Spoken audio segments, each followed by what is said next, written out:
What's up, y'all? What's up, y'all? I know y'all have been waiting for this night. I'm so excited, y'all. We've been in this thing for 4 weeks straight, and y'all know this. This is the review, y'all. This is the review. I'm your girl, Quintez, and I got my friends with me. I have Miss Jasmine Henderson, and then I also have my brother, DC Cross. Come on, y'all give it up some like what yeah on your end. Clap it up. Hey y'all, tonight and y'all hit a live audience in the back. It's a live audience for me. You heard me? Uh, and y'all, tonight is super duper special. Do you want to know why? We had to put a little extra seasoning on the last review. You heard me? Because it's a special one. We got the one and only, the author of Driven by Design. You know what I'm saying? We got the man with a plan. Come on. The one and only Pastor Jonathan Everett. Y'all give it up for him. Thank you. Thank you. Thank you. Thank you. I just want to hit the you heard me one Right, time. you heard me? Let's go, you heard me? Man. And so, y'all, everybody has been talking about the book week by week. We've been talking about it, and y'all know last week we went through a little curve because we started off with talking about chapter 7 through 9, but then it went into just us showing up as the people of God, us actually going forth in ministry, and us being in a place where God can use us. But it went somewhere else. So on tonight, you know what I'm saying? I'm looking for God to do the same thing. God, look, Lord, switch it up the way you want to. We here for it. But before we get into all that, before we get into it, we got to know. Now, I saw your bio. You know what I'm saying? I know, but I want to hear from you. The people want to know, who is Pastor Jonathan Everett? Oh man, a project baby. That's who I am. It's an interesting question right now in our society because I think that's one of those huge distances between identity and purpose, right? It's like I think people are praying to God to find their purpose without searching in their identity, what that is. Adam, right? I think I'm about to jump the gun. I Let's know I'm go. about to. Because that's I what we're think here I, for. Let's go. but I don't want y'all live audience to go crazy because That's what the I was people on I want. was on the phone I was on the phone with somebody today, right? And it was talking about marriage. That's why I didn't want to go there. And I was telling, I was like, marriage to me has taken a different form. It's more about purpose now. It's not about love. It's not about feelings, right? Let's look at it. Genesis chapter number 2. The Bible said that when he tell Adam, name these animals, take dominion over everything, gave him the assignment, gave him a responsibility. Then he comes back and he said, wait 1 second. It's not good for him to be alone. He can't be by himself and do the work. Now, if God just sent a wife just for intimacy, he wasn't by himself. Adam don't even know what turns him on at this point. They got animals everywhere. He don't know what turns him on, but when he seen Eve, he said, "Whoa, whoa, whoa, that's different, right?" So it's not even. It's like him finding his identity and finding his purpose. So for me, I think to answer that is I just know who I am, and I think that's the thing that keeps me grounded. Coming from the Fisher Project, and growing up in these projects was always challenging to find who you are. And I started preaching at the age of 12, 13, and I used to hide in the van, the church van, so nobody can see my mama. Mama used to drive the church van, and I used to hide in the back so nobody can see me in the church van because I knew I was what I was doing at school. So I went through all of the identity crises, trying to find my true self. And then coming up, I had to decide now what I'm gonna do. Like, am I gonna really walk with God? Or am I really going to go and do what all my other brothers and sisters or cousins doing? That is, doing what we normally do in our community. So, if you really want to know who Pastor is, just a guy, man. I still eat sardines and crackers, right? I pop a can in a minute, and these Vienna sausages is getting out of hand. Like they got too many different flavors. I remember one flavor, right? Regular, original. This like it's too much. But thank you so very much. Sorry I took so long to get to that. It's just regular guy. No, we want to know who you are because this book encompasses you. Yeah. And and you can read it and see the person that you are, and us just even every morning on your prayer call, we can see the book in you. Yeah. You know Wow. what I'm saying? Wow. So at the end of the day, that's what we want to know. We see the words. Yeah. I want to hear it from you. Thank you all so very much. I pulled it back all the way up and say thank you all so very much. for having me. And but to do this is, I think it's remarkable. I think it shows support in our community and what true support is in our community and supporting the locals. We have festivals come in our city and stuff like that that don't really understand the tribal understanding of New Orleans. And to see this, it just speaks to the fabric of who we are. So thank you all so very much from the bottom of my heart. Yeah, yeah, yeah. I do believe this is a part of developing the culture even right now with you. You know what I'm saying? Like you make. I don't. I know you know, but I need you to know the major impact Mm. that you have. Over the city, and so Oh, man. even though many don't say it, we see it. You know what I'm saying? For real? We just talked about that before we went on. Yeah. It's to see it. We can follow you because we see it. Mm. We can see where you're going Mm. because we can follow you. You can talk all day, but the fact of the matter is that you ain't got to say nothing. Mm. All we got to do is look up and follow where you're going. Wow. And I want to kind of speak to that just real quickly. We recently just attended the 5 a.m. prayer, Mm. and as soon as I walked in front of the church, the Lord said revival. And that is exactly what you are doing in the lives of people in New Orleans. Like, you're bringing revival to people. And that is commendable in itself. And every time I think of you, I always say Pastor Jonathan Everett, he works who he is and it works for him. Yeah. So hats off to you for being who you are authentically and for just seeing God manifest that through fruit, through people. Lives are really being changed because of, you walking authentically in who you are. So hats off to you. So we got to jump in the book. Wow. We got to jump in the book. We'll be here forever. Wow, Pastor Everett, what sparked the idea to write this book? Where did this book come from? Where was it birthed? The question that I slept with every night was not necessarily what I was running towards, but what I was running from. So for me, I'm a very analytical person. So I can't sleep until I finish a thought so that I can get some rest. But I kept thinking, and I kept talking to different people who what I believe have achieved what we call empty accomplishments. So you get the house, all right, cool. And I'm watching these guys spend all this money on $1 million house just to buy friends to come to $1 million house to have just a good time for one night. Or, I flew all around the country and these guys have nice cars but they don't drive them. And I kept thinking, like, do I want that to be the catalyst behind my story? Like the achievement of materialistical things. And so one guy asked him one day, he's like, what do you want your legacy to be as a pastor? I said, I want my legacy to be that he changed lives. I don't want my legacy to be, oh, he built this big old building over there. Man, I think that's crazy, right? He changed people's lives and he stood there. So I didn't want it to be that. And so this question kept coming to my mind, not what are you running to, but what is it? Identify it very practically. What are you running from? Is it poverty? Is it sardines and crackers? Is it powdered milk? Is it powdered eggs? Right? Is it shooting marbles in the breezeway all day? Like, is it watching people get killed? Right? What is it that pushes you? What's driving you forward? Because if you don't determine what that is, you always, end up in cycles. Right? You just keep going through the same thing because there's nothing driving you to make real good decisions or wise decisions because I refuse to be that person that I left. Right. And I appreciate the distance between where I was and where I am today. And to analyze that. What is that? Many people don't want to look back there. But one of the greatest things about looking in that past is finding some good treasure, man. And to realize that sometimes one of the worst things that you can experience is finding your identity in somebody else's trash.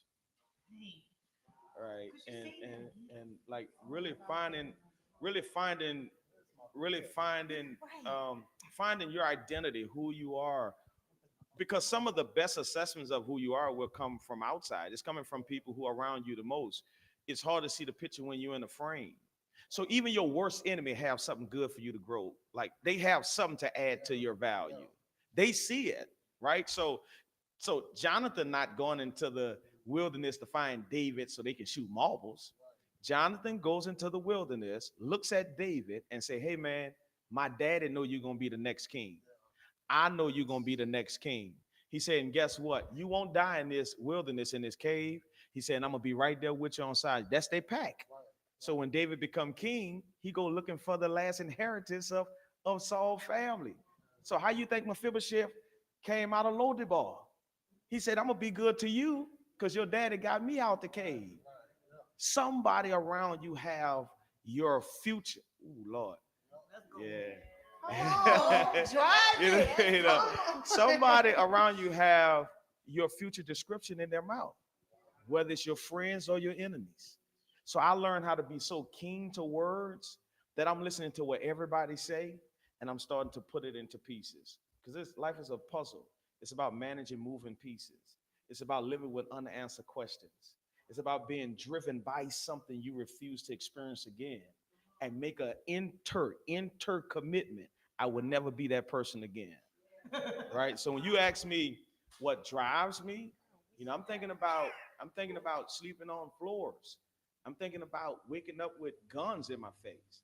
I'm thinking about seeing a guy get his brains beat out in the breezeway that had urine in it. I'm thinking about how can I get out of this shooting that's just happened at St. Mary's Place on Journey to God. I'm thinking about all those things. So when I wake up in the morning, I am motivated by my own motives. I don't need nobody to say, hey, man, get up in the morning. No, bro.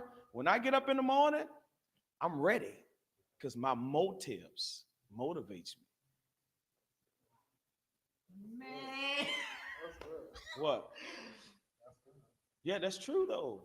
What drives you? You define what that is. Because if not, you're gonna continue to fill your life with. You're just changing people. That's all you're gonna do. But you find out what drives you, right? What wakes you up in the morning. And I get up 5 o'clock in the morning. I'm up five. I'm praying. I'm talking to God. By the time I hit at 7, man, I done sent emails out. I done sent a couple of text messages out. Yeah, because by the time I hit the prayer line, man, I'm ready to go work after that. We feel it. You know what I mean? You know. I hope I answered your question, brother. I went around the corner, but I hope. Yeah. You know what I'm saying? Yeah. So, I mean, where we at? My turn. So, all right. So my question was, who is your target audience when writing this book? But I think chapter 12 answered it. But I really, since we've been sitting here talking, you talked about so many people that have read the book. So I want to change it and ask, how has your target audience influenced your feeling of writing this book? That it really clarified to me that gifts only is not enough. Let's go a little further. Sunday is not enough.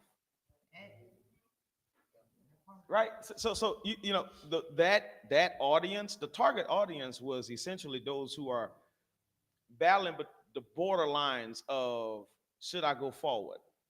Do I have permission to go forward? Am I crazy with my imaginations to go forward? Am I waiting on somebody else to approve my dreams when this was my dream and not a Zoom call? Was am I waiting on one more step? What chapter I need to complete this story before I move in it?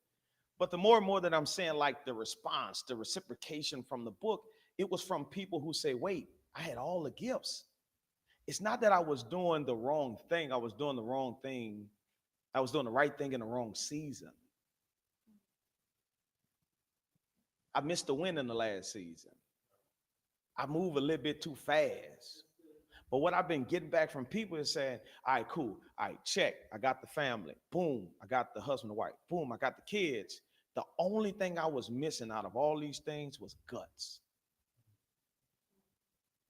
I'm not a big talker. Anybody tell you outside of what listen, I don't say nothing at all. I'm by myself. That's not just because I'm an introvert. I just believe, like one philosopher said, a person who cannot entertain their own thoughts, they fill the world with noise. Soren Kierkegaard said, "Life is only understood backwards, but it must be lived forward." I've never seen the most talkative people make the most progress because you cannot think and learn at the same time. You see what I'm going with this, right? So outside of all that, let's throw all of that aside. What I got out of having these conversations, touring 6 cities, and a couple of people in this room was with me. I got people who are saying, "You gave me guts. You told me it was possible. You told me not to be afraid to fail." If I really start telling a testimony where I was 5 years ago, man, we'll clear this room. 5 years ago, I was in a 1 bedroom apartment with an air mattress and a 30-inch television. And when my little nephew came with no car in the garage, when my nephew came home from college, he said, "Unc, I need a TV." I said, "Well, come get this 32-inch." And I had a hole in my air mattress, but I had to have guts. Nobody knew I didn't have a car because I Uber everywhere. I show up, suit fresh, cologne, everything. They're like, "Where he come from though?" I be coming the block down the street. But you got to have guts in this, man. This is not easy. This is not nobody. And one of the things that I love that a lot of people come back and review and tell me, they say, "Pastor, one of the things that you taught me, nobody owe you anything." Right? And why shouldn't you want more when God told you you can have it? Hope I answer your question. It's the hope I answer your question for me. Did. We're gonna be there. We're gonna be there. Definitely answer that. So now we can review the chapters. Yeah, so, because we got nuggets from each chapter. I hope you're ready for this I'm all ride. over. Yeah. Are you ready for this ride? Yep. All right. I'm So, ready for it. and yeah, I know y'all been reading with us. I know y'all have y'all. Oh, my bad, my bad. So I know y'all been reading with us, and I know y'all have your own nuggets on y'all end. But we're gonna pull out some nuggets that we got from each chapter, and we're gonna dive in, y'all. Look, I'm so excited to get into the mind.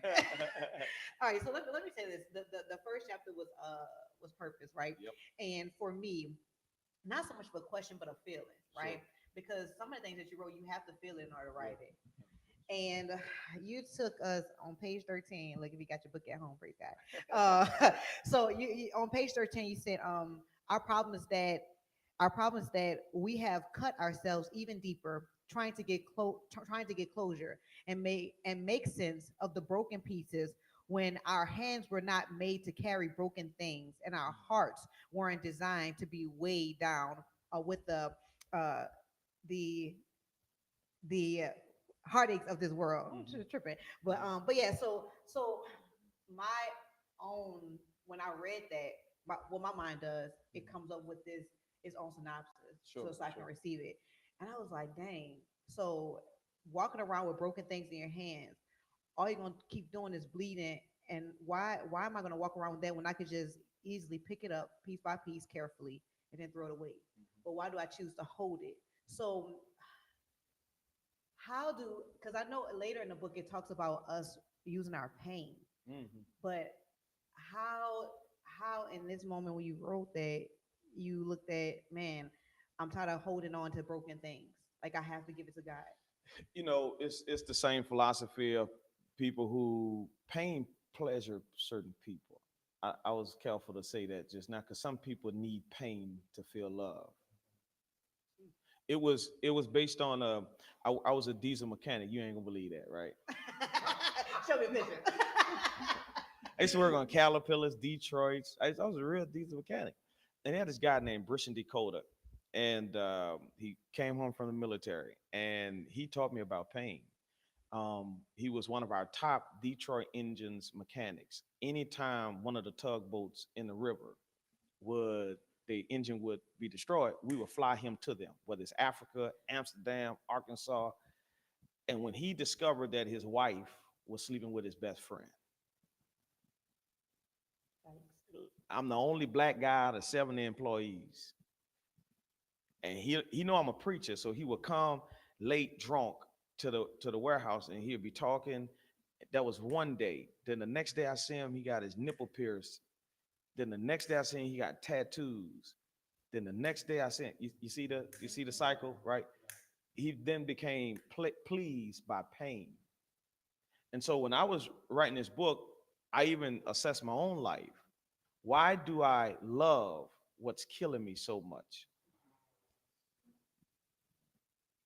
And why, like the Bible suggests, a dog will go back to his own vomit is foolish.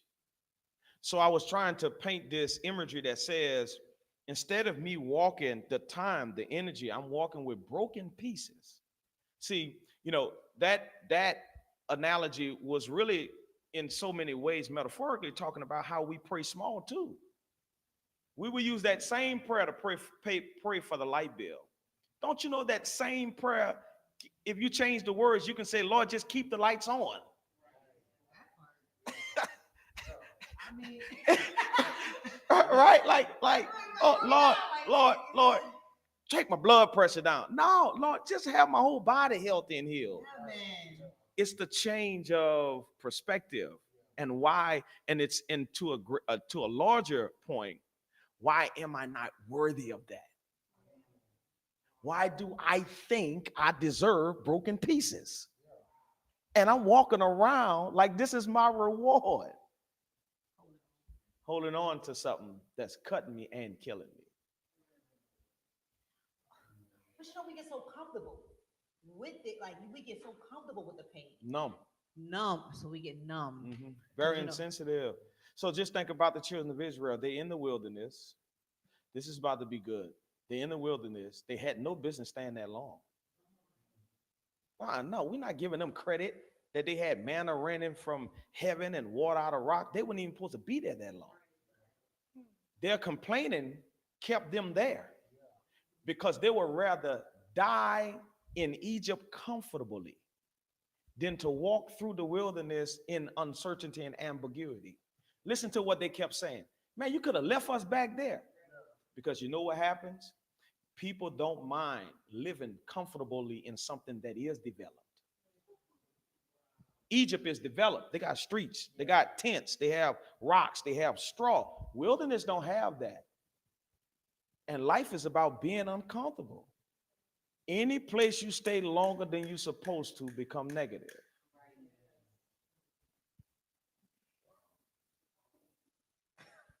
Yeah, this is real talk now. No, like it's real talk. Like you try to drink some milk, have you kept it too long?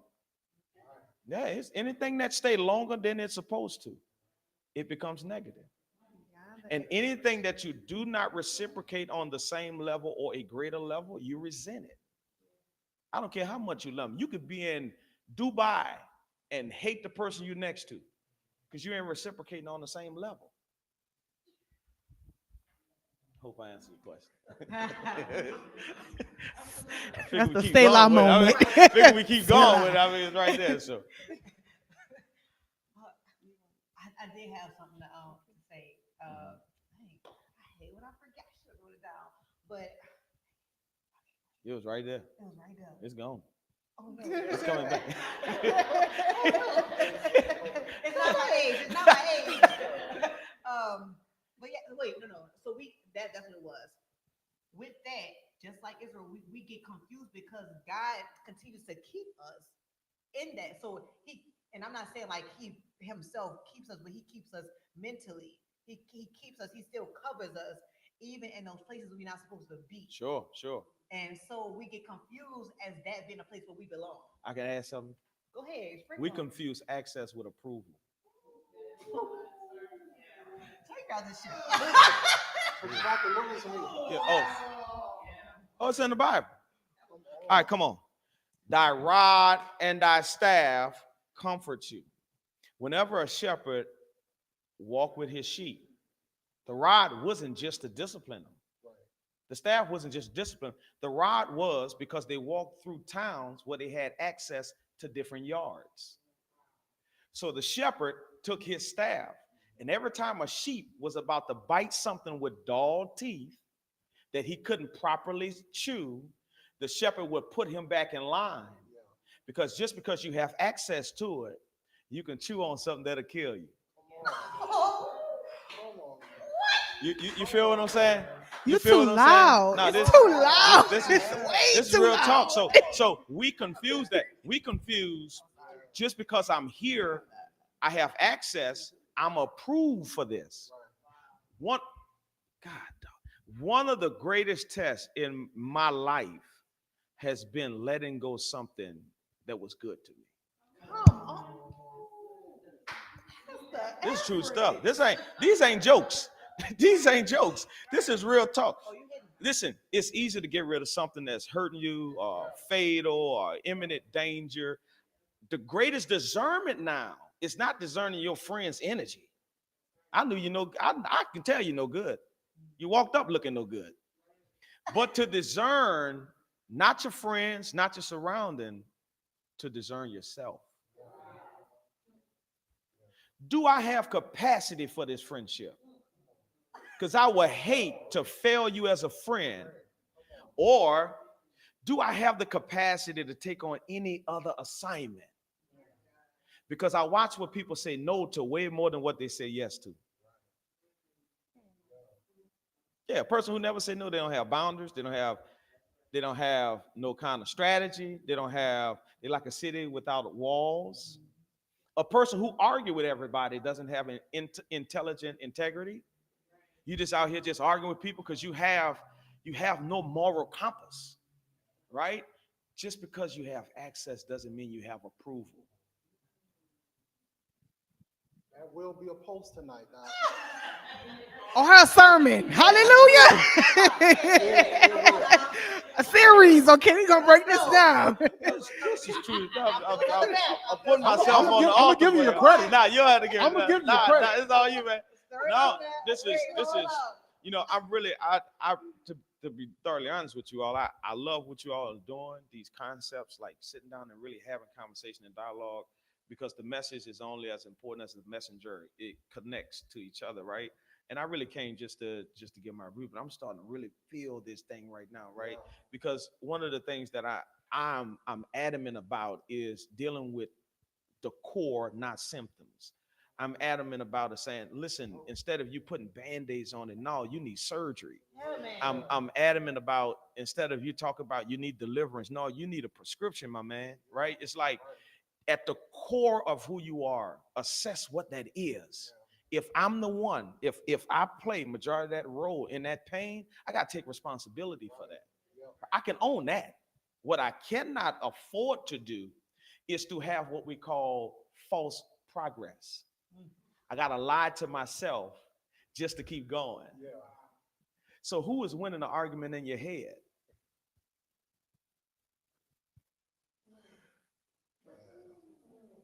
And why I got to keep telling you I love you and beat you at the same time?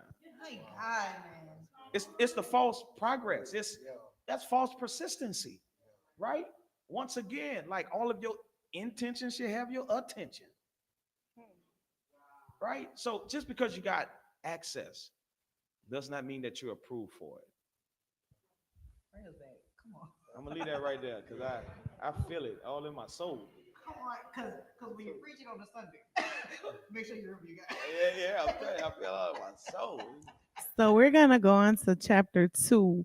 And it's on page 20 for those who have your books with you. But this spoke to me loudly because of the season that I'm in right now. So chapter two's topic is passion, and it reads, "You are destined by design, and there is a blueprint for life filled with everything you need. Your purpose has been strategically engineered and is custom made for you. No one has your blueprint. Yeah, It is unique to you." yeah, And I think, speaking just back on the identity and purpose, I think it's important for us to know the seasons that we're in, yeah, because I think we'll always be, as long as we're connected to God, we'll always be developing, right? But I think it's also a great point when you realize, okay, God, you've made me to be this. yeah, yeah. I need to walk in this, and to accept God's approval that you can walk in it. And you said something this morning with prayer, like no one can do it like you. Nobody. Like you're the best that can do it with the, like with everything that God has given you, you are the best that can do it. And so it Straight is up. straight up Straight facts. up. So it's disciplining your mind, disciplining your spirit to accept that the blueprint is yours and you can do it. So if you want to speak to that. Um, Bible is all I really know, right? So let's do this. The One of the things I'm discovering is people have high expectations but low quality of living. And it's because people have high expectations but low acceptance percentages. The Bible is right there. Let's start with David. I am a wonderful complex. He said, God, you know my inward parts. He said, I am multi-layered. Sometimes I feel happy, sometimes I don't. Why we think that's weird? Sometimes I want to be your friend, sometimes I'm shut off to myself. I am a wonderful complex. It's not that you don't know who you are, you haven't accepted that you got demons at night. You haven't accepted that sometimes you don't want people to know how angry you get. You haven't accepted. It's not some ill emotion, just like you say that God has greater in me. Yeah, but they also got something else in there. Because every battery need a positive and a negative. Go to Paul. Paul said, I'm the chief sinner amongst you all. He said, the thing that I would do, I find myself not doing it. And the thing that I'm supposed to be doing, that's what I do the most. He said, I am torn, not around my friends. I'm torn in my members. Adam did not get the fruit from his enemies. He took a good fruit from a bad hand. And that was the person he loved. So why I can't accept, sometimes I get mad every now and then. The sooner you accept it, the sooner you can move on with your life, right? But when you was talking a few minutes ago about blueprint and passion, I thought I can turn people's passion on. I'm serious. I really thought that. I was like, man, I'll be going to church and I'll be taking energy drinks. I go in there like, come on, Harold. And I was like, these people ain't moving. What's wrong? And then I understood that a couple of things. There are three people you cannot help. People who know they need help but don't want it. People who don't know they need help. And people who know they need help but they don't want help from you. Right? I had to learn these things. I had to learn that passion is tied to that purpose. And if a person don't have passion, it's because they're unmotivated or misinformed about what that is. And when I discovered that true happiness is not what's happening, and when I discovered everything that makes you happy doesn't make you healthy, right? I had to start reassessing what passion was to me. You know what I mean? Like put my all into it and understand that this design God. Now, God, the law first mentioned, God is too strategic. This is another sermon for you. I'm gonna give you another sermon. I'm gonna tell you. If, if Donald Trump head was 1 inch to the right, metaphorically, he'd be dead. God is never an inch off. Whenever he want to do something for you, blueprint, he hits his target. He never miss. First day, let there be light, the rivers, the mountains, da da da da da da. Then he said, wait, I didn't put the blueprint in action. Now let us make man. Why you think we got baby showers? To have everything before the baby arrive. God is not a reactive God. He's proactive. You have to trust that this blueprint will lead me to my destiny. Right? And I told the church last night about their testimony, how it will become somebody else's textbook. Right? Your testimony will help somebody else. It was good that I was afflicted. I had to learn something about me and God. Right? I hope I answered your question. Pastor Everett, you are this book because I don't even know if you realize you're quoting so much Yeah. that's Yeah. in the Yeah. book. Yeah. It's crazy. Now, this is about to get real. Come on now. My favorite chapter in the book is chapter 3, Come on. code switching. You got to have a sermon called code switching out here somewhere because it speaks to an entire generation, especially this generation that we're in, because in code switching, you spoke to our potential, you spoke to our mindsets, you spoke to us finding a place of balance.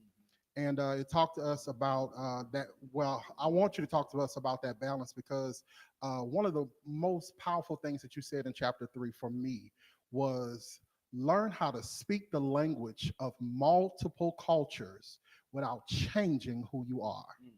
Can you speak to that for us tonight? So, code switching is my favorite chapter actually, because I know. it speaks to the diversity of our human anatomy, right? And right now, neuroscientists trying to expand the brain capacity so we can operate more efficient and more effective. I heard somebody say something one day. I don't know who to give the credit to. They said one of the balancing act in any person's life, and we'll go back to diversity, is never to fail at the same thing 2 days in a row. So if I was a bad father Monday, I can't be a bad father Tuesday because nobody bat 100 every single day. And you're not batting 100 all day. If I was a horrible son Monday, I can't be a horrible son on Tuesday. I probably fail somewhere else, but I can't be a horrible son. It's not failing at the same thing 2 days in a row. Diversity for me is to a larger metric that each and every one of us are diverse. I start looking at people groups and how, of course, our city is tribal and how everybody, you only my friend because we think alike, walk alike, talk alike, live alike. You don't grow because of similarities. You grow in diversity. That's why people cry so much when they go through something, right? You grow into testing. There's nothing. Even the Bible said if the branch doesn't produce fruit, I still have to do something to the branch that's producing fruit so it can produce more fruit. There's no personality. There's no person identity. There's no purpose that lacks diversity that is developed without defects. Now let's run that back. There's not a personality. There's not an organization. There's not a church. There's not a people group that has ever developed without diversity. You need diversity. We live lives of avoidance. If I can avoid the pain, if I can avoid the tough conversations, if I can avoid all of those things, you know why? Because they're not secure in who they are. Y'all looking at me like I ain't. No, they ain't secure in who they are. So when I discovered that when a person called me, they're not calling me to then start pretending to be somebody else. They're calling me to be me. And when I started bringing me into the room and I discovered the ideal me and the real me could become synonymous, I run that back. The the imagination of the ideal me, right? This idea of I want people to praise that me. My mama loved that me. My daddy cherished that me.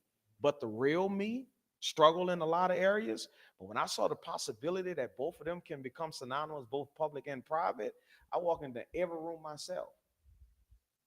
Yeah, I used to read the dictionary when I moved to DC because the language barrier. And I used to be like, man, I ain't going back up in there, man. Them people talking very professional. And I'm up around here talking about, yeah, what's down, man? I'm going you. I'll be right back with you to turtle it, right? And everybody in the room was like, and I'll go home and read the dictionary. That's how I was like, man, I can't do that. And then I discovered, well, you know what? Let's not be naive. Just perfect what it is that God has given you.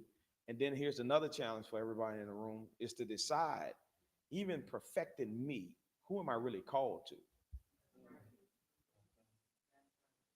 I do not waste no energy on people who say stuff like, your ministry is not for me. All right. I believe you.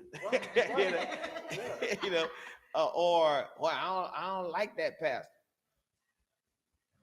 I believe you, right? I don't get offended when people say, well, I don't want to hear the pastor. I want to hear the singing. Long that singing done before I preach. You know what I'm saying? So like those things, I'm not easily offended. That lion, that dove, you learn that in diversity. You do not learn. I learned that knocking on doors, trying to tell people about Jesus, and they shutting the door in my face. See, when I started preaching, they used to make me preach on Simon Boulevard in the middle of the median with the little bullhorn joint, and everybody blowing, saying, "Boy, you better get out the sun. You're gonna die out here," talking preaching. And then we used to have to go to the snowball stand, and people used to bring me water and tea, and we wasn't begging for money. We was just preaching the word. But that's how I grew up in. I grew up in the tough terrains of understanding. Everybody won't like you. They won't agree with you. They'll never become your friend. And longevity does not equate to loyalty.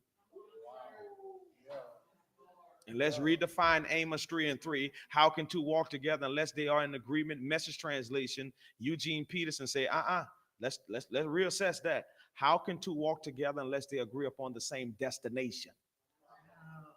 Because some people will walk with you until they see their exit.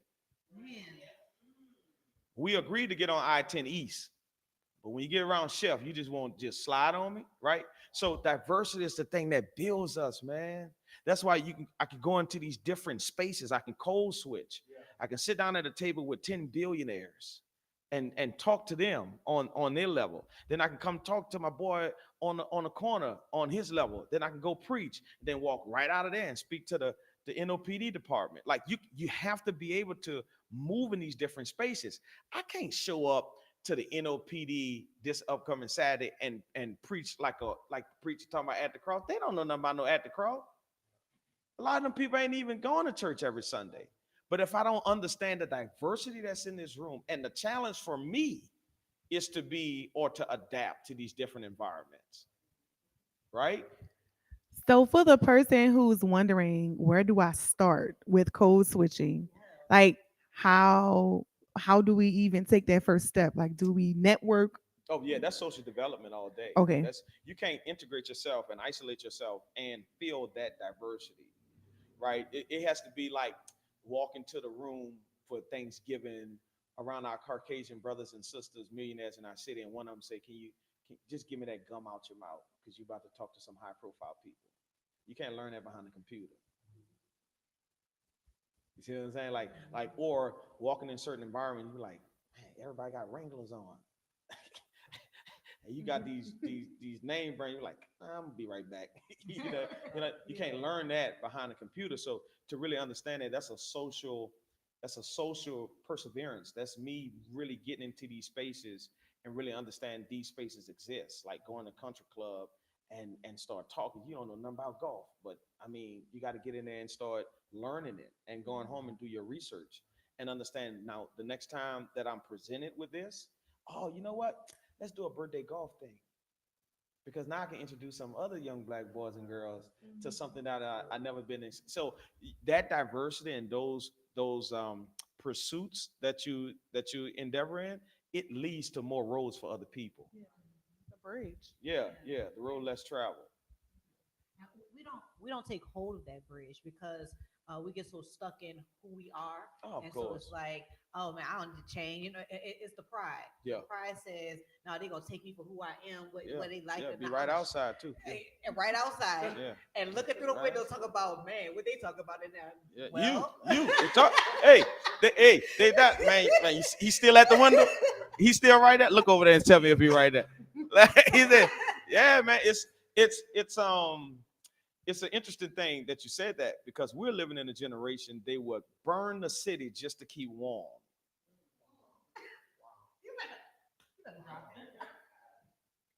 If I can't have it, nobody can have it. crazy. So I'm gonna just set the whole city on fire just so it can keep me warm. It's a concept. It's a it's a twisted perspective, contorted consciousness that we're dealing with right now. That if it's not about me, there's not no diversity. We have more social issues now than anything. You know what I mean? Like when we was at North Parks when I was coming up, we knew how to deal with our friends who thought they was bullies and all that type of stuff. You know what I mean? Like we knew how to deal with those things. Now, I mean, they having real social issues. They have real social issues. We got human AIs right now. They got like real social issues because they don't even know how to start communicating or code switching. Right? You put them in front of somebody, they probably say one or two words. They don't know how to. They don't know what an elevator's pitch is. Like I was teaching a guy about an elevator pitch. He started talking about where he come from. I said, hey man, nobody care where you come from. You trying to get them $5 million? They don't care nothing about where you came from. They want to know what that ROI is on them $5 million. and how fast they can get that ROI on them $5 million, right? But because the social skill and the disparity in social dysfunctions are so large right now, it is hard to put kids. That's why your customer service in different industries are going down because they don't know how to talk to one another. Soft skills are the thing that we lack in. We're not lacking businesses. We have businesses, and we're not lacking putting certain black people in certain predicaments. We have enough black people across this world in high power positions. They're just socially imbalanced. I have one more question. Since we're talking about code switching, there was, I don't know if it's chapter 3 or if it's another chapter. You talk about us as Christians, how we should have stayed ahead of the curve. Sure, Specifically during the pandemic, and sure. how a I'm glad lot you're of asking this question. ministries and churches were not up to date on using the internet. So can you speak to that? Do you think that we've leveled up? Do you think that we still have some room to grow? Oh, we have a lot of room to grow. I think we're struggling now with, and please don't shout on this.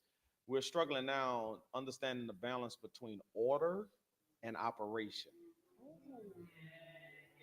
Come on, run it.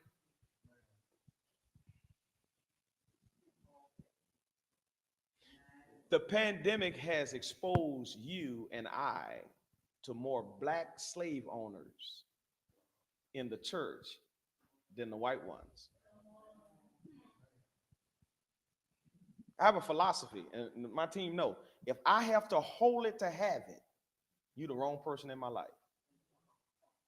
And any form, and I just finished teaching this in the Louisiana State Convention to a whole bunch of pastors.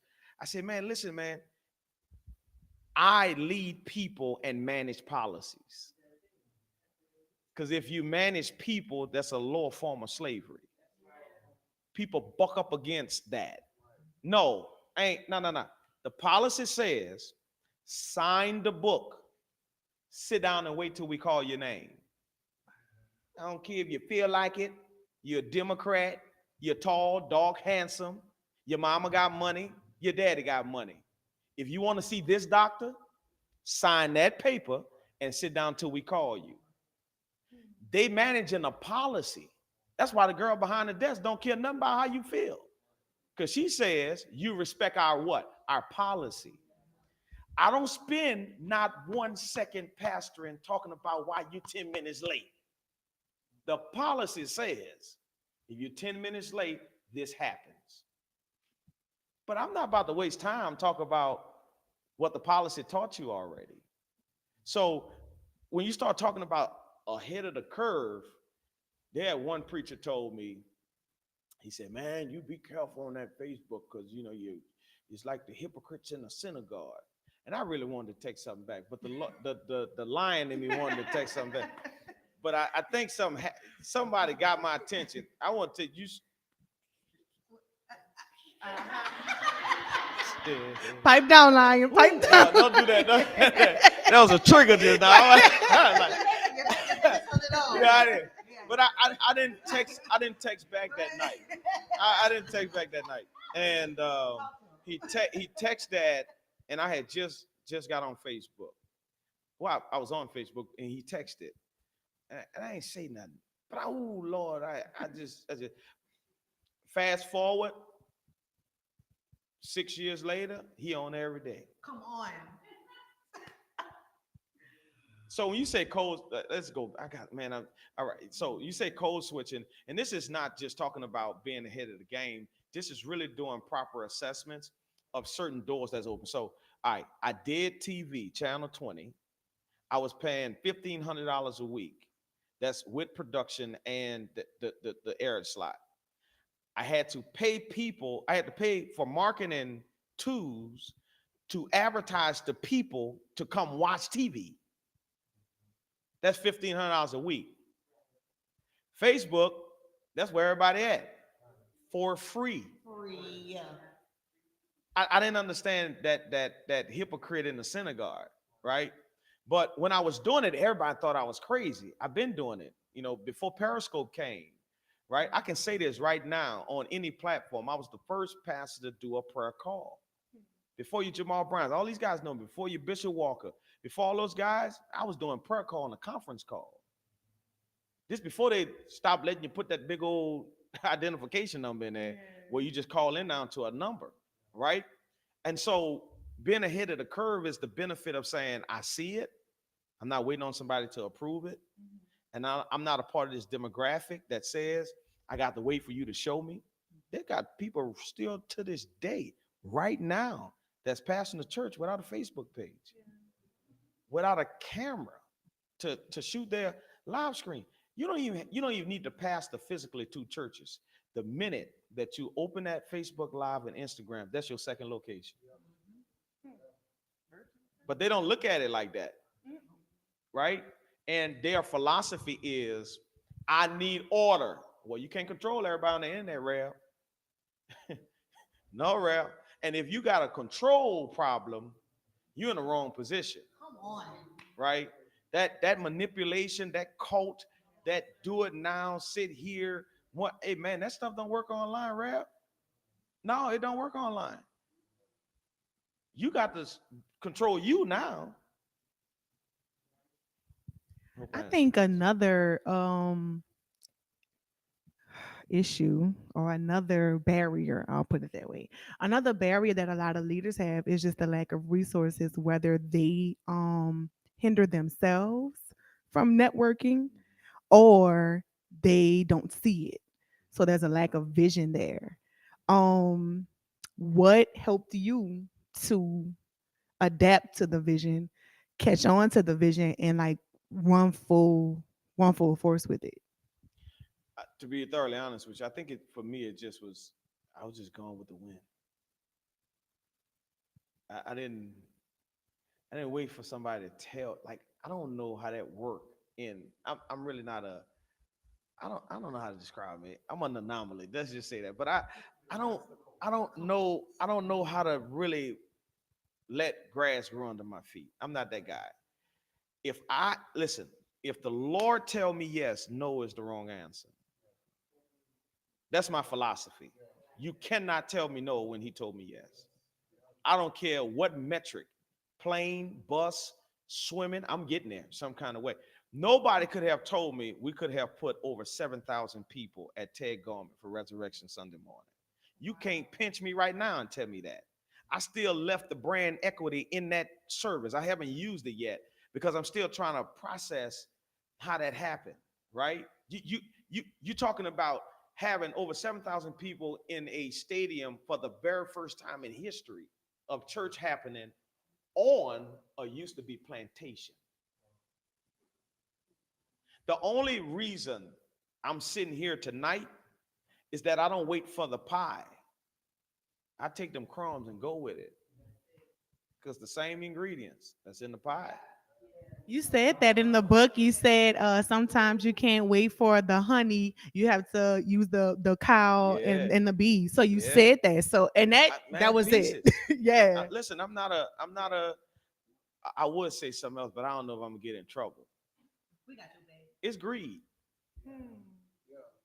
Greed will sabotage your movement every single time. Man. Yeah, it's greed. And it's ignorance of not knowing. Mm, it's not knowing how fruitful you are because you don't know how seedful you are. So every transaction have to be beneficial. In order for me to sit here, you got to give me $2,500. When this can go way further than $2,500. This run deeper than $2,500. The transaction doesn't even have leverage in it, right? What am I doing to galvanize fruit in my life that I didn't even know was a seed?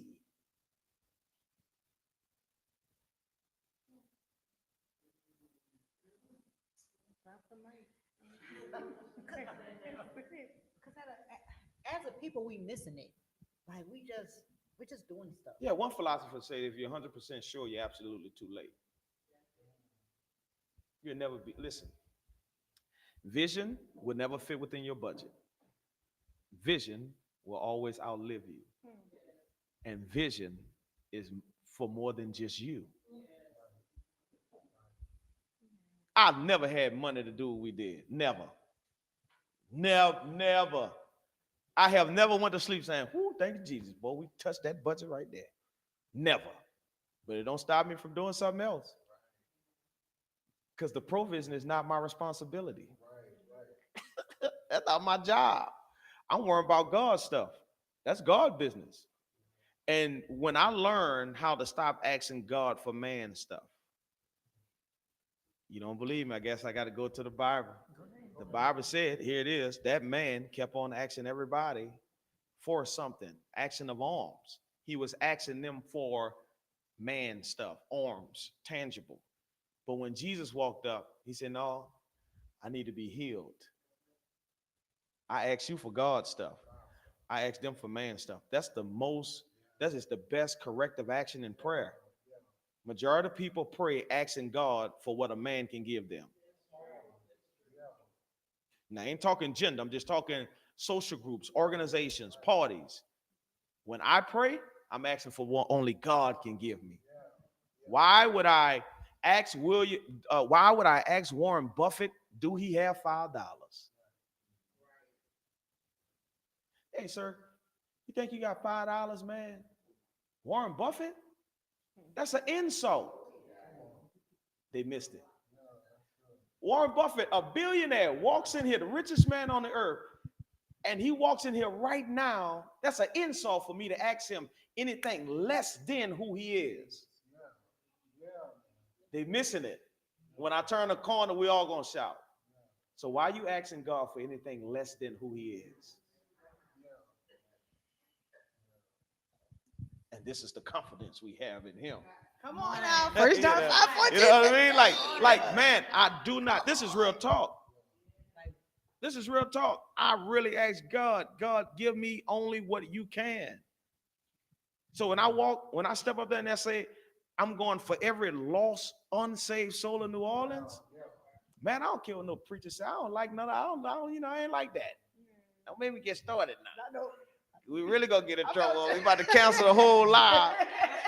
Serious, because I think it's a small mind for people to be in competition with one another over something. I want y'all to think about this. A pastor called one time and said, yeah, boy, you're going to make such and such, man. I said, man, listen, man, let me tell you something. I said, if every African-American person in this city right now wakes up Sunday morning and say they want to go to church, we don't have enough room for them. Put it in perspective. Go ahead and think about it. Now, think about it. I ain't even include our Caucasian brothers and sisters or anybody else or any other people group. If every African-American in this city right now woke up Sunday morning and said, you know what, I think all of us need to go to church. We don't have physically buildings to contain all of them. So why are we competing again? I'm confused. Why? Jay-Z, what's better than 1 millionaire? Dude, man. What you talking about? No. This is true now. It's true. No, this is true stuff. I tell people this all the time. These ain't jokes. This ain't nothing new. I tell people this straight up. Don't call me. Don't play with me. I don't got time for it. Because at the end of the day, man, resurrection, I'm going to refer back to it again. You had over 7,000 in Tank Garment, and everybody else's church was full. It teaches us another biblical lesson. You only can contain what you have capacity for. If you want more, build bigger. Let's come on. This is Bible, man. We talking Bible or we talking, right? If you want more, build bigger. But he will only fill as many jars as you borrow. To ask him to keep pouring oil, wasting it without you borrowing jars is an insult to God. Go borrow as many jars as you want to. And when she went, guess what? The Bible said that she ran out of jars. He never runs out of oil. Huh? He never. Come on, let's go some more. Acts chapter number 2. The Holy Spirit came and filled every empty space. Even when we have a packed church at church, I always take one more chair and put it there. Because I always give him some more room to fill, man. He only can fill it according to your capacity. That's how that works.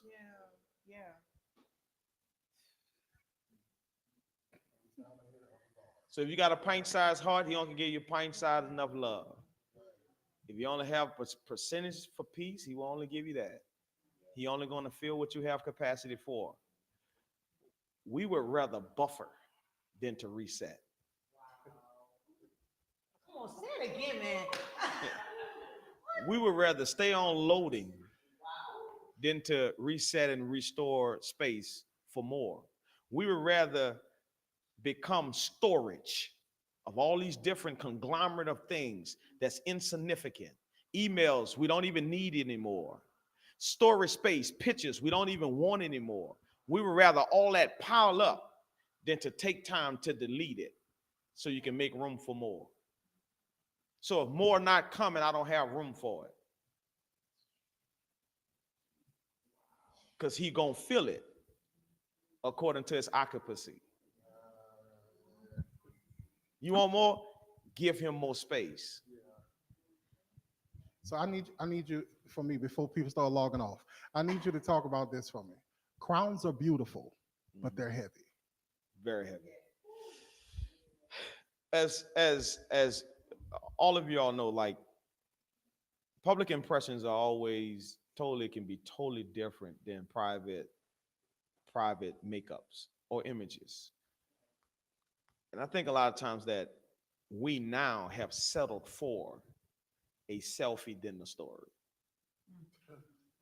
We would rather a selfie to depict relationship than to actually have a relationship. We'd rather a selfie in Paris and won't even enjoy it. It's a depiction. I watched this movie when I was on my way to Kampala, Uganda, Africa's Billionaire Boys Club, and they had this guy, Spacey. He was shopping on Rodell Drive, and he got this Bentley and this dog, and he have all this stuff, and he was running a whole Ponzi scheme. And these young boys who was investors, they wanted him to be their tutor, and when he, took their money, they went to him. He said, people would rather you lie to them than to tell them the truth. He said, so I wake up every morning and say, who need to be lied to?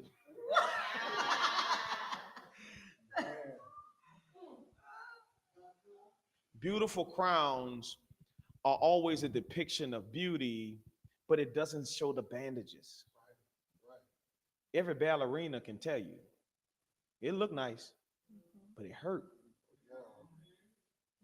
Oh, I was on my tippy toes all day. Oh, I did that dance. When I get home, I gotta ice it. I gotta do this to it, because every rose have a thorn, man. Yes, sir. Yeah. You cannot get by without it. There's no patriarch in the Bible that God has ever used that didn't struggle with something. Right? There's no minor or major prophet that didn't struggle with identity. I'm too young. I'm not built for it. I talk like this. And God say, every excuse you have, I have an exit plan for it, or an execution plan for it. Every excuse, Moses, Jeremiah, Isaiah, any one of you all bring me an excuse, and I have an execution plan, because I knew you long before you discover yourself. Yeah. So before the foundation of the world, Jesus was in existence. He didn't show up in the New Testament out of nowhere. He was there when he said, let us make man in our plural, our image. So when Adam did what he did, God said, I already had Jesus as a sacrificial lamb long before you made that mistake. There's no escape. There is no temptation that is not common to man, but he always make a way of escape. You talked about that pain. They caught up, so I got to do it. You talked about the pain. Chapter 6, you said, pain does not have to end badly. God never wastes a painful experience. Got to make my pain pay me. My pain got to pay me. Everything about your life have to make sense. You are God's greatest investment. When I discovered God is not invested in nothing around me, I start taking the value who I am, and I'm looking at his deposits and my withdrawals. And I say, wait 1 second, this pain got to pay me. Yeah. So I put it in the book, and somebody paid money for my pain. Yeah. Yeah. It's gotta pay me. Yeah, pain. Those are painful stories on those bookshelves. Yeah. That ain't success stories. No, that's me trying to walk through ambiguity and say, why does this hurt so bad? And when God whispered to me, he said, you will always remember how much it hurt, but I erase how it made you feel. While you're there, Look. living, you say in this in chapter 6, living with unforgiveness is like living in two places at one time, yet paying Paying them rent, both. paying mortgage, man. They occupy the space. I believe time is money, and I believe your energy, and I believe everything about you is you are valuable. Listen to me. He died for you.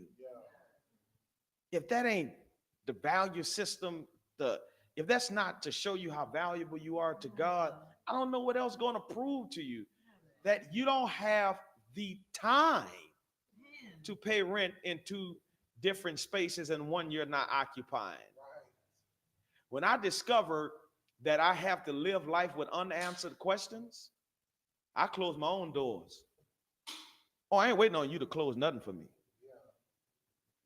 You see what I'm saying? I just want to have one more conversation with you, because I just want to close this chapter. All right, no problem. Close it. Because my future waiting on me. Right. Yeah. I hope I answered your question. Yeah. I Yeah. really Y'all do. got some? Because I got more I want I from mean, you. just tagging on that. Like, to be honest with you, we all wait for closure. Yeah. We wait, and that hit me heavy too in this book because Yeah. one thing we do is I just you want to close the chapter right, but you already got all your answers. Sure. You went through it. You know what it feel like. Why you wait on this person to confirm what you feeling? All right. I'm gonna say this, and I hope this helps somebody.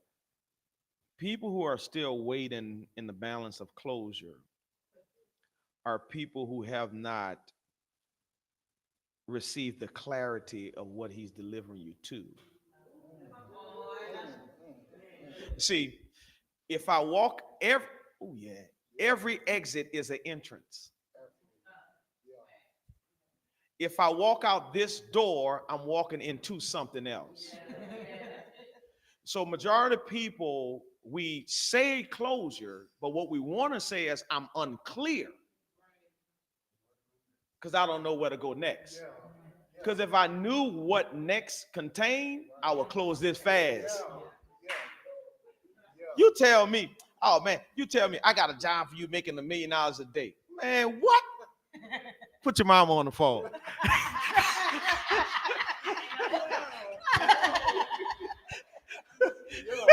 Oh, man, I'm out of here. Because I know what's next. You don't have a problem with closing anything if you clear for what's next. Right. And in that vein, chapter 7, you said, in my right environment, I flourish. Everybody have to have the right environment. We know this. We know the principle of fish outside of water is impossible. And to be thoroughly honest with you, you owe it to yourself to put yourself in the best environment so you can see the best of who you are. Right? To live in any environment that suffocates who you are is inward damage. It's suffocating, right? I can't be my best self. I can't think. That's what billionaires and millionaires do. Billionaires and millionaires, they pay for environments.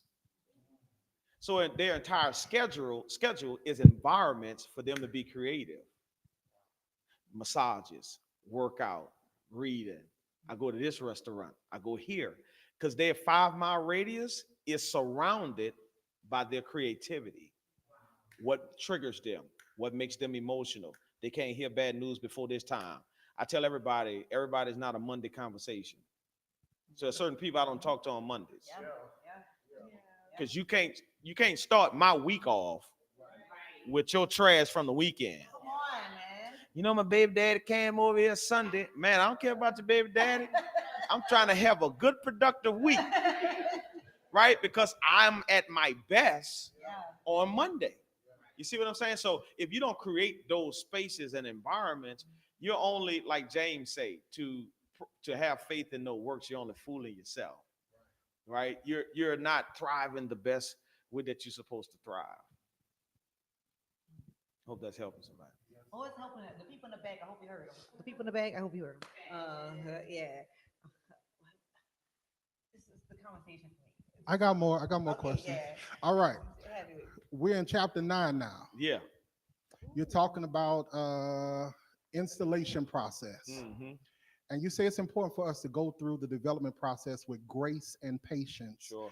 because unbridged excitement can have catastrophic results. Catastrophic results. They have a zeal for God, but not according to knowledge. I'm just excited to do it. So, that's what got people jacked up today about prayer. They think because they pray a lot and pray hard that they're praying right.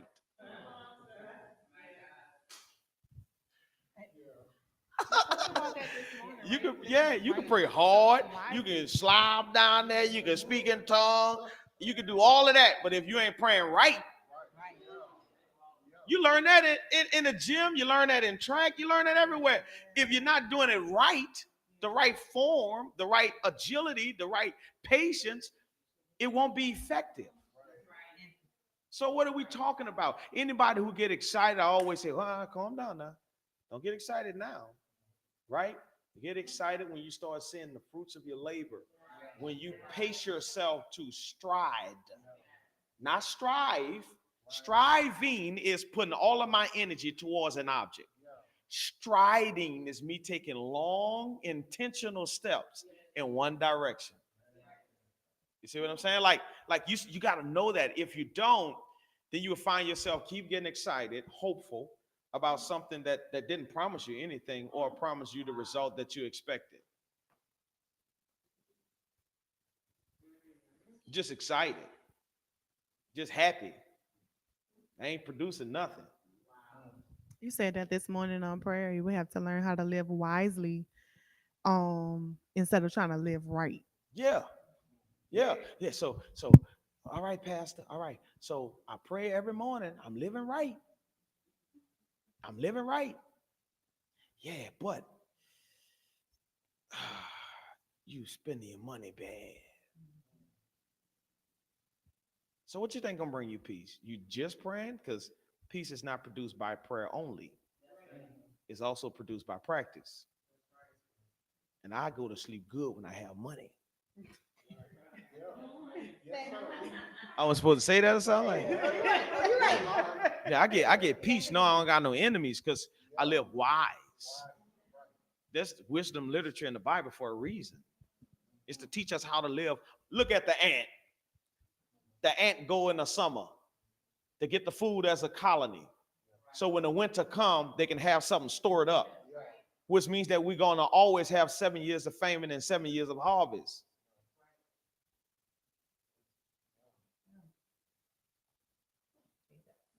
Y'all got something else that Wait, speak now. so what I have, I'm trying to get everything from the man. Come on. so mine is going to be more so the declaration, and I want to kind of wait till we got to more You so free the to move. ending. You free to So and it's not too early to do it. So there is, because you got me on this declaration, keys to the kingdom. So we hear keys to the kingdom, we thinking that you about to talk about keys to the kingdom, but you begin to speak over us. sure.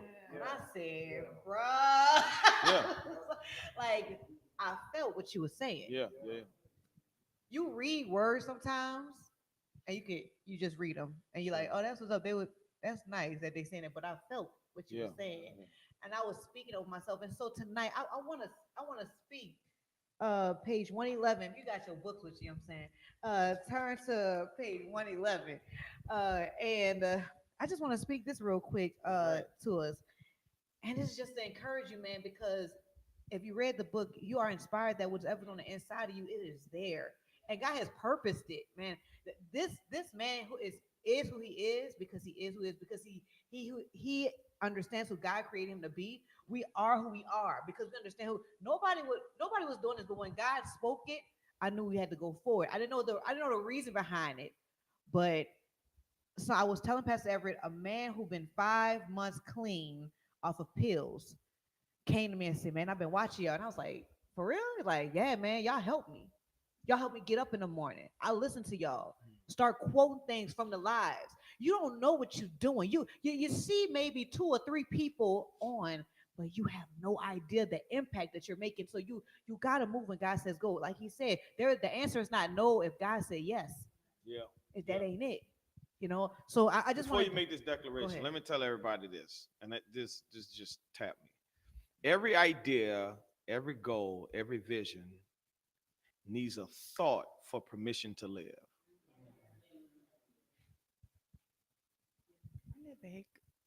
So every concept, everything that people see, it needs transportation to live.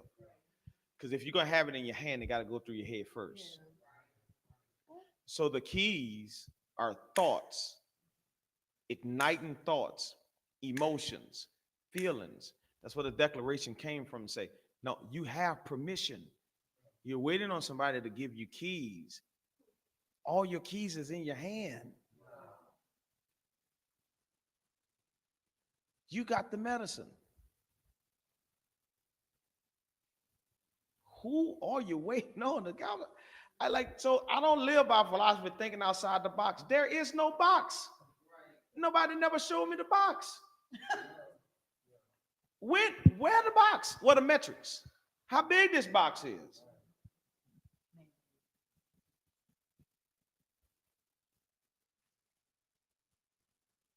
You about to do declaration? Bruh. Like, We live in this system. Listen to me. I thought it was about to just like, Take me out of this shell. I thought I thought you about to flow into it. I set it up for you. You set it up for me. All right, let's go. Let's go. I Let's thought go. the crescendo. All Was right. like, All right. All right. All right. I mean, because yeah, I'm about to take a lap. All right. So, all right, we starting from the second sentence. So it says, "This is a declaration over dreams and destinies. Instead of a home, you will rest your head in the promises of God, where everything you will ever need has been prepared for you. You will never have to look outside of your gift for what you need. You live on a different frequency now. No longer do you have to go out and find what you need. Your gift knows what to do, and it attracts the right people. It attracts the right people, places, and things to you. Your advertising budget is fully funded, and the universe is your commercial space. You have no limitations. Yeah. You have no limitations." So I said I was gonna stop there, but people will hear of your gifts and tell you about its wonders. For those who don't see it, people will hear about your gifts and tell you about its wonders. Your gift will solve problems in an industry that is starving for an answer. You will be the answer to the economy. Old businesses are closing down and God businesses are opening up. And your gift is now on full display for the world to see. Come on, man. Also, you're processing so many orders and receiving so many inquiries that you have to issue a decree to stop inquiries from coming in. Hold on orders placed and create a waiting list for those looking for your service. When you do business the God kind of way, let me say it one more time. When you do business the God kind of way, you walk in integrity, and the character of God is your greatest witness, and that witness is the ad you place in the world. By God business, I don't mean serving the church. This is you speaking. When he said by God business, I don't mean serving the church. God business means for you to serve the world with your heart, with the heart of God. My apologies, with the heart of God, meaning your business dealings are honest. Still, you are trustworthy. Your products are compliment and sufficient. Your prices are fair, and your books are clean. it has more, y'all. But I mean, it. You know, gifts are God making you want what He need in the earth.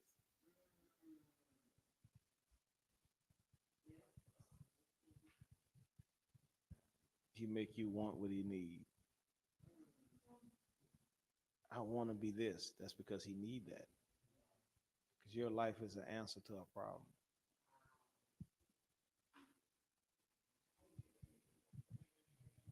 I am an answer to life problems.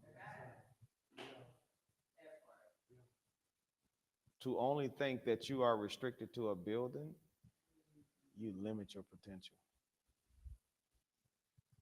I am my answer to God to life problem. The earth is not fulfilled until I step into who I am. What if Pluto never showed up to work? Huh? What if the wind say, I'm taking off today? What if the sun say, I'm a little bit tired today. I can't show up today and shine. Everything that has origin and has purpose is to solve a problem. Life is about problem solving. And your gift was given to you to solve a problem. It's not to tote all what we call Christian liberties, just to flaunt. Oh, I'm this, I'm that. No, man, I'm here trying to solve a problem. The faster I get to that problem, the faster I get to my purpose. And the faster I start my passion going. And the faster I'm looking at this blueprint. Oh, I know this ride was going to be like this. But it's worth it though, because I'm solving a problem. You are an answer to somebody's problem. He will make you want what he needs. Your desires are designed according to the needs in the earth. Why I want this? Because the earth need it.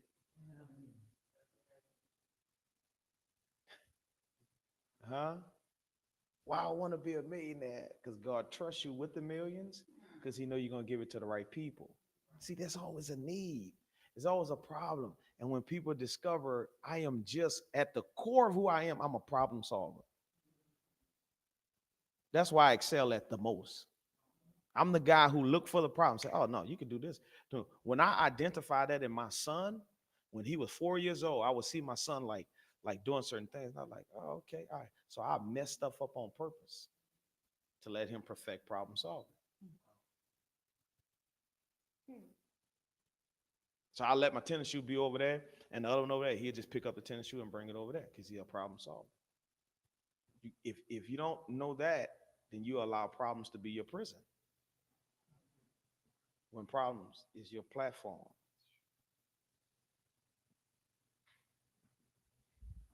Pastor, we done, but you gotta release the prayer and cover us in this moment.